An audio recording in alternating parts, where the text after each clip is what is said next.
السلام علیکم ورحمۃ اللہ وبرکاتہ۔ اعوذ باللہ من الشیطان الرجیم، بسم اللہ الرحمن الرحیم۔ درود شریف پڑھیں۔ اللہم صلی علی سیدنا مولانا محمد وعلی آلہ وصحبہ اجمعین۔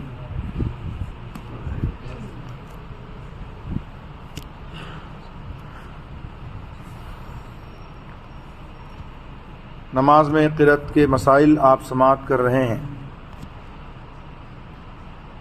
فرضوں میں ٹہر ٹہر کر قرأت کرے اور تراویح میں متوسط یعنی درمیانہ انداز پر، اور رات کے نوافل میں جلد پڑھنے کی اجازت ہے، مگر ایسا پڑھے کہ سمجھ میں آ سکے۔ ساتوں قرأتیں جائز ہیں، جنہیں قرأت سبع کہا جاتا ہے، کہ قرآن پڑھنے کے 7 طریقے ہیں، 7 انداز ہیں، جو مختلف ممالک میں مختلف انداز رائج ہیں، مگر اولا یہ ہے کہ عوام جس سے ناآشنا ہوں وہ نہ پڑھے، کہ اس میں ان کے دین کا تحفظ ہے۔ جیسے ہمارے یہاں ملک ہندوستان میں قرأت امام عاصم بروایت حفص رائج ہے، لہٰذا یہی پڑھے۔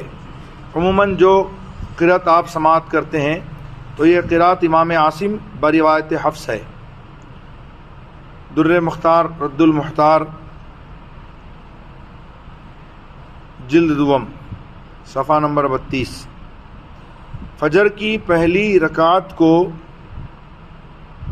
بنسبت دوسری کے دراز کرنا یعنی لمبی کرنا مسنون ہے، کہ پہلی رکعت میں فجر کی قرأت زیادہ کرے، اور اس کی مقدار یہ رکھی گئی ہے کہ پہلی میں 2/3، دوسری میں 1/3۔ یعنی مان لیجئے کہ اگر پہلی رکعت میں اگر اس نے 2 صفحہ پڑھا تو دوسری رکعت میں 1 صفحہ پڑھے۔ اگر فجر کی پہلی رکعت میں طول فاحش کیا، مثلا پہلی میں 40 آیتیں پڑھیں اور دوسری رکعت میں 3، تو یہ ہے طول فاحش، اس کو کہتے ہیں طول فاحش، یعنی پہلی میں بالکل لمبی قرأت کر دینا، جیسے 40 آیتیں پڑھ دیں، اور دوسری میں بالکل مختصر کہ 3 آیتوں پر اکتفا کیا، تو بھی مضائقہ نہیں مگر بہتر نہیں۔ اگر ایسا کسی نے کیا تو بھی مضائقہ نہیں ہے، کوئی حرج نہیں ہے، مگر بہتر نہیں ہے۔ رد المحتار کتاب الصلاۃ باب صفت الصلاۃ فصل فی القراءۃ جلد دوم۔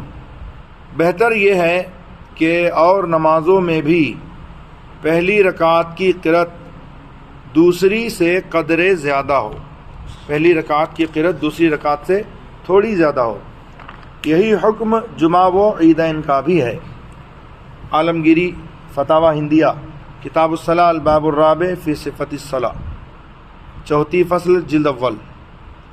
سنن و نوافل میں یعنی سنت اور نفل نماز میں دونوں رکعتوں میں برابر کی صورتیں پڑھے۔ دوسری رکعت کی قرأت پہلی سے طویل کرنا مکروہ ہے۔ دوسری رکعت کی قرأت پہلی رکعت سے طویل کرنا یعنی لمبی کرنا، زیادہ کرنا مکروہ ہے، جبکہ بین یعنی بالکل واضح اور صاف فرق معلوم ہوتا ہو، اور اس کی مقدار یہ ہے کہ اگر دونوں صورتوں کی آیتیں برابر ہوں تو 3 آیت کی زیادتی سے کراہت ہے۔ مان لیجئے دونوں صورتیں برابر ہیں، ایک صورت میں 3 آیتیں زیادہ ہیں، تو جن صورت میں 3 آیتیں زیادہ ہیں اس کو اگر دوسری رکعت میں پڑھا تو یہ پہلی رکعت کی قرأت سے زائد ہوئی، تو اس میں جب فرق بین ہو، واضح اور صاف ہو تو کراہت ہے۔ اور چھوٹی بڑی ہوں تو آیتوں کی تعداد کا اعتبار نہیں بلکہ حروف و کلمات کا اعتبار ہے۔ اگر کلمات و حروف میں بہت فرق ہو، تفاوت ہو یعنی فرق ہو، کراہت ہے یعنی مکروہ ہے۔ اگرچہ آیتیں گنتی میں برابر ہوں. مثلاً یعنی مثال کے طور پر پہلی میں علم نشرح پڑھی، علم نشرح لک صدرک، اور دوسری میں لم یکن، تو کراہت ہے. اگرچہ دونوں میں 8 آیتیں ہیں کہ علم نشرح میں بھی 8 اور لم یکن میں بھی 8 ہیں، مگر سورت علم نشرح کی چھوٹی ہے اور لم یکن کی سورہ جو ہے وہ بڑی ہے. تو یہاں بالکل واضح فرق محسوس ہوتا ہے کہ پہلی رکعت میں اگر علم نشرح پڑھی اور دوسری رکعت میں لم یکن الذین کفروا تو مکروہ ہے، کراہت ہے. در مختار وغیرہ. جمعہ و عیدین کی پہلی رکعت میں سبح اسم، دوسری میں حل اتی کا پڑھنا، یعنی حل اتی کا حدیث الغاشیہ.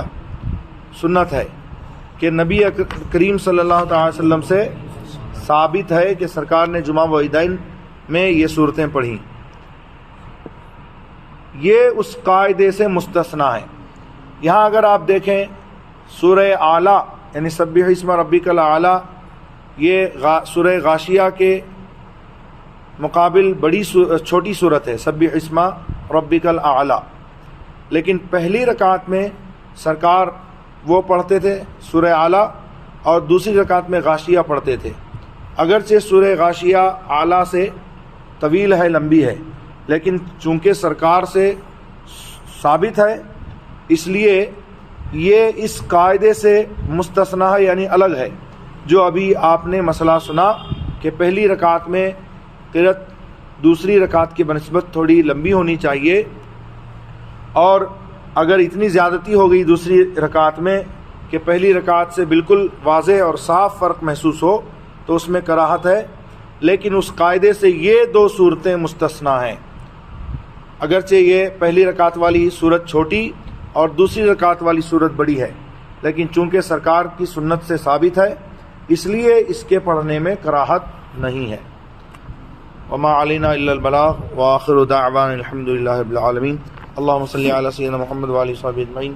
یا اللہ یا رحمان یا رحیم، جو درس ہوا اسے قبول فرما، ہم سب کو ایمان پر زندہ رکھ، ایمان پر موت عطا فرما. صلی اللہ علی خیر خلقی سیدنا